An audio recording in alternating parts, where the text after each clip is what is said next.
on occasion had people tell me that my life must be so depressing because I'm an atheist. It's doom and gloom, and once you die, it's all over. And it's just absurd to me how many people live for dying in this weird way. I think fragile, fearful humans were terrified of death, and so they wrote their own ending to the story. This happy fantasy, a place where they'll be reunited with people they've lost, they'll experience constant joy, and of course, they'll never, ever die. To me, living for the afterlife, thoughtlessly following a set of what not to do rules which you cannot question, that's basically devaluing your life in favor of worshipping death. And apart from the lack of evidence of a heaven or hell, there is another problem that the concept of an afterlife has. It is to diminish the value that we place on our lives in the here and now. An unlimited supply of anything, including life, means that its existence cannot be appreciated. If life is eternal, then there should be no sense of urgency. The worst aspect of Western monotheism is their system of judgment, wherein it doesn't matter how good or bad you were in life. You won't be judged according to your deeds the way you should be. It doesn't matter what an evil, selfish, sadistic, bigoted victimizer you were in life. All sins can be forgiven if you but believe. I do not fear being dead, but the concept of the alternatives offered by the religious do trouble me. Consider the more palatable alternative of the two, heaven as opposed to hell. Whilst descriptions of heaven are as diverse as those who believe in heaven, there does appear to be one constant. It will last for eternity. Imagine that. Imagine eternity. Given eternity, everything that can be accomplished will be accomplished. Beyond all achievements, there would be only limitless, pointless existence.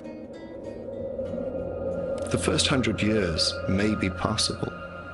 The first 1,000 more painful. The first 10,000 insufferable. But this is just the start. An eternity in heaven would be hell for me.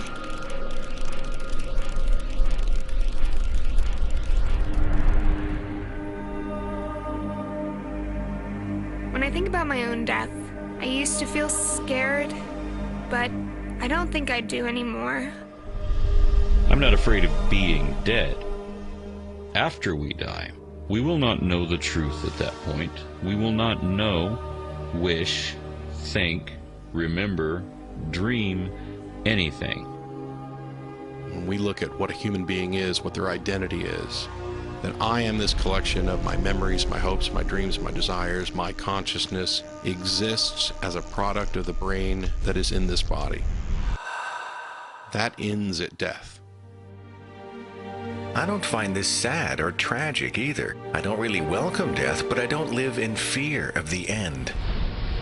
And I've come to see it as just another part of the natural world.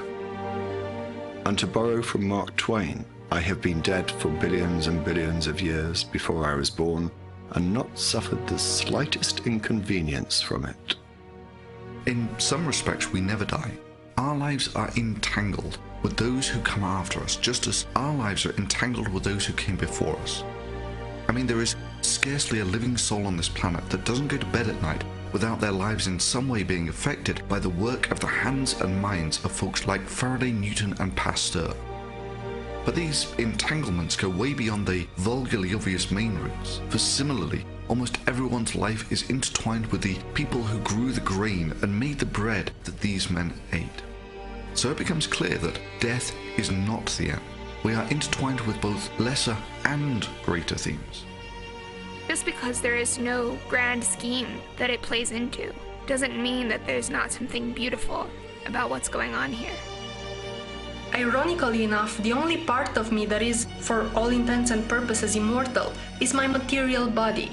Because after I die and after our sun dies and after the planetary nebula it leaves behind fades away, every atom of me will be recycled back into the universe, ultimately becoming part of other planets and stars. We are all originally stardust, literally, and we will be stardust again and forever. Even though a cell might not last forever, the role it played in the life of the larger organism was important, and that is how I see myself, as a part of something bigger. I have everything to live for. I don't want people to mourn over my death. If anything, I want them to celebrate my life, to celebrate what I have accomplished. I for one think that your life becomes more meaningful when your beliefs are based in reality. Knowing that this life is the only one I have makes me a lot more conscious of my actions. Makes me want to do something with this short life I have. Make some improvement in the world, however small it may be. There's too much to learn, there's too much to see, there's too much to know, there's too much to experience. I'm not just going to exist.